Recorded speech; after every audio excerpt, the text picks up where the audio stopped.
Hi, hello. I'm Hans.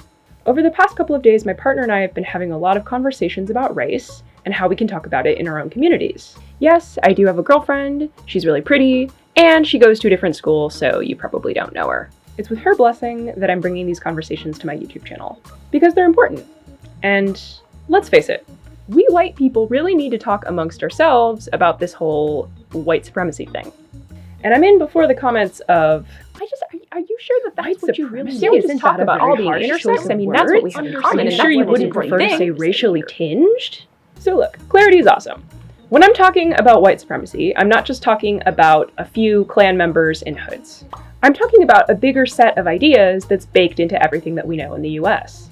It's what tells us that white people are the default, that our comfort is the most important thing, and that things are kind of just made for us. And they kind of are. Usually at the expense of people of color, especially Black and Indigenous people. So white friends, white intersex friends, these are 5 questions about poking holes in our own internalized white supremacy.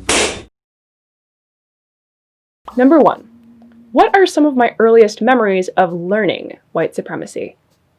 My girlfriend and I both grew up in sheltered, majority white suburbs, and we had very different experiences. Her as the only child of immigrants from Hong Kong and China, and me as the only child of 2 parents born into whiteness in the United States.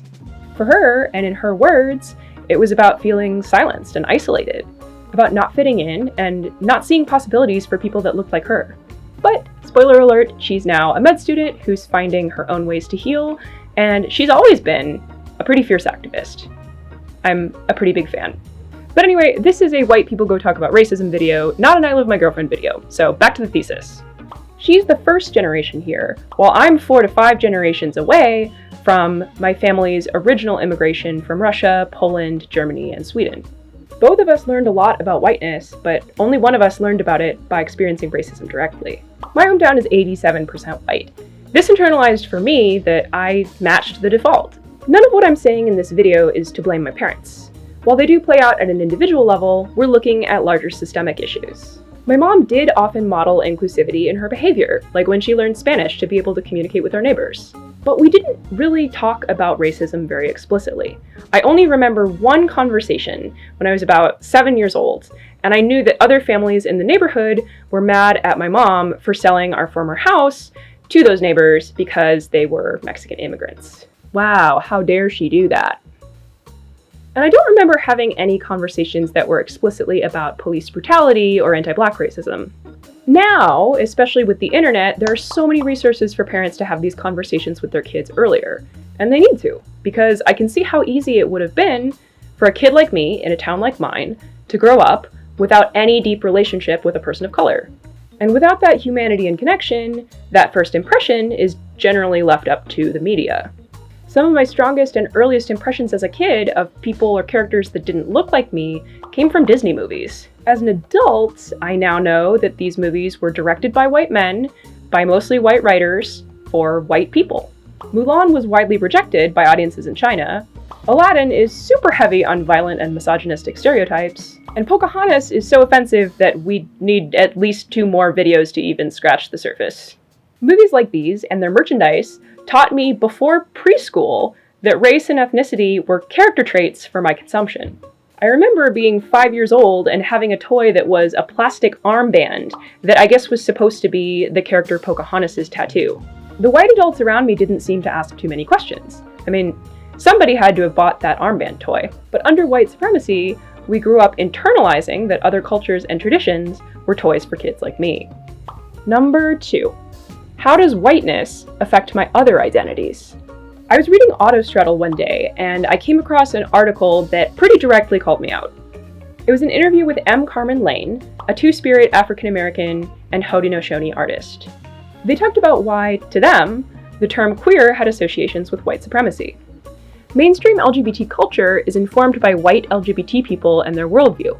The expectation that my experience of being in a body that is brown is in addition to that worldview. I've never heard any kind of white queer say that their whiteness informs their meaning-making around how they understand their gender and themselves. My understanding of my queerness and my intersex body and all the things that make me me are inseparable from the white privilege that I have. Even if I try to cut away to just one, even if I think I'm talking about just one, I can't. So I think this is also where the intersex part comes in, because as white intersex people, we have to ask ourselves, what is being white making us miss about others' experiences? Number 3, how am I being nice? Ijeoma Oluo expresses what we might call niceness or politeness as really just a dedication to maintaining the status quo. And all of this under whiteness is a lack of trust. A lack of trust for yourself because you don't get to say what you really think and feel, and a lack of trust for others because you're not giving them that real self. Our dedication to being polite and nice and not ruffling any feathers means that we're not valuing relationships and direct communication. I think there's a tendency to see correction as a personal attack. But really, somebody taking the time to point out a mistake or something that you're missing due to having different life experiences is a gift. It's a sign of care, because if somebody didn't really care about your relationship, they'd just leave and you'd never hear about it. There are so many anti-racism resources out there, and people of color have been giving and giving and giving to educate white folks, including myself. So what we can work on is the other side of that equation, which is receptivity. If it's only giving, then things don't change because they're not landing. And as someone who's socialized and is read by the world as a white woman, I grew up being taught at every turn by teachers, peers, and professors to hold my tongue. I'm still working on undoing that and noticing what my body feels like when I am holding back. The sensation of feeling like I'm holding back from speaking up about something feels like usually a literal tightness in my throat and my neck. I can work on identifying the physical sensations so that I can challenge being nice and polite in the future. Number 4, where do I feel empty? People who look like me and have been in the States for a while like my family are often far enough removed from their original nationalities and cultures to simply be considered white Americans. And combined with the harsh way in which our world works, that can feel very lonely. For example, it's fairly recent for white millennials to be made to feel ashamed for moving back in with their parents or extended family. We've been sold a narrative of individualism and independence. But the truth is, this narrative is a part of white supremacy, and it's lonely. At my predominantly white, wealthy high school, there was a main narrative that I couldn't really fathom any alternative to at the time. Work hard in school, do well in college, then move away alone to a big city to find success in a career. And you don't get to worry about relationships until the career part is all figured out. I tried to do all of that, and it felt terrible. I thought I had to strive to be able to afford my own studio apartment, like in some fancy sitcom. I felt like a failure for not having that at age 28. I thought I had to have a certain amount of output or tasks crossed off of a work list every day. But owning and racing and producing usually comes at the expense of communication and relationships. There's a great resource by an organization called Surge that talks about this and other more maybe unnoticed ways that white supremacy culture infiltrates our thinking. As a teenager, I remember thinking that to be white was to have no culture. And that was ignorant of me. White supremacy is a culture of racing, taking, devaluing people, and disconnecting from the past. This is how we get things like cultural appropriation and New Age spirituality, aka cultural appropriation with gongs and expensive rocks. Number 5, how can I refill some of that emptiness in ways that are mine?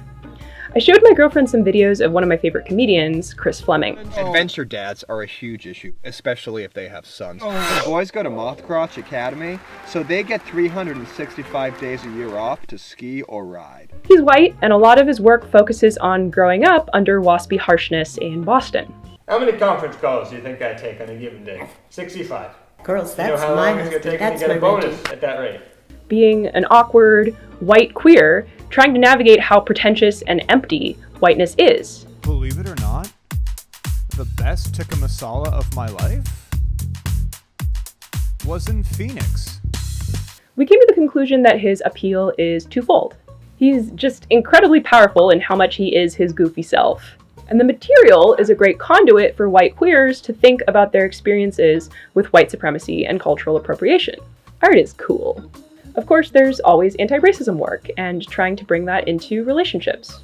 Because it also seems to me like a big part of that work is trusting myself and others with honesty and directness. It's an investment in relationships, which feels good. And coming together to talk about white supremacy as white people helps to heal some of that emptiness.